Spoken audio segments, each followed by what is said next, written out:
കോതമംഗലം നഗരസഭയുടെ ചെയർപേഴ്സണായി ഭാനുമതി ടീച്ചറും vice ചെയർപേഴ്സണായി Prince വർക്കയും അധികാരമേറ്റു. 5 വർഷം കൊണ്ട് കോതമംഗലത്തിന്റെ മുഖച്ഛായ മാറ്റുമെന്ന് ഭാനുമതി ടീച്ചർ പറഞ്ഞു. ചെയർപേഴ്സണായി സ്ഥാനം ഏറ്റെടുത്തതിനു ശേഷം മാധ്യമങ്ങളോട് സംസാരിക്കുകയായിരുന്നു അവർ.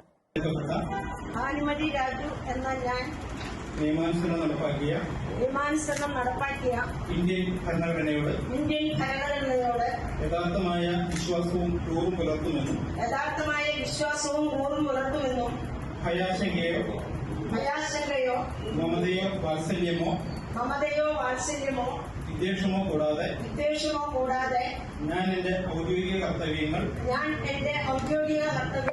യഥാവിധിയായും വിശ്വസ്തയോടും എന്റെ പരമാവധി കഴിവും അറിവും വിവേചന ശക്തിയും ഉപയോഗിച്ചുകൊണ്ടും നിർവഹിക്കുമെന്ന് ഈശ്വരനാമത്തിൽ സത്യപ്രതിജ്ഞ ചെയ്യും. 33-അംഗ കൌൺസിലിൽ ഭാനുമതി ടീച്ചർക്ക് 23 വോട്ടും എതിരായി മത്സരിച്ച മരിയ രാജുവിന് 8 വോട്ടും ലഭിച്ചു. സ്വതന്ത്രരിൽ ഒരാൾ UDF പക്ഷത്ത് ചേർന്നു, മറ്റൊരാൾ വോട്ട് അസാധുവാക്കി.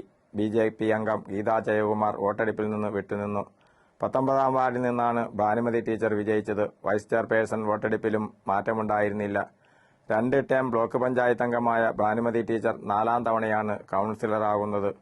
2.5 വർഷമാണ് കാലാവധി. തുടർന്ന് 2.5 വർഷം സിന്ധു ജിജോ, മഞ്ജു തോമസ് എന്നിവർക്ക് ചെയർപേഴ്സൺ സ്ഥാനം പങ്കിടും. എൽദോസ് കീച്ചേരി അവസാനത്തെ 2.5 വർഷം വൈസ് ചെയർപേഴ്സണാകും. ബ്ലോക്ക് കോൺഗ്രസ് പ്രസിഡന്റ് ഷമീർ പനക്കൽ, കോൺഗ്രസ് നേതാക്കളായ KP Babu, AG George, Abu Moideen, MS Eldhose, AT Paulose, Chandralekha Sasidharan, CPS Balan, PR Unnikrishnan, Saleem Cheriyan, advocate Shibu Kuriakose, PT Johny, KP Kuriakose തുടങ്ങിയവർ ആശംസകൾ അർപ്പിച്ചു.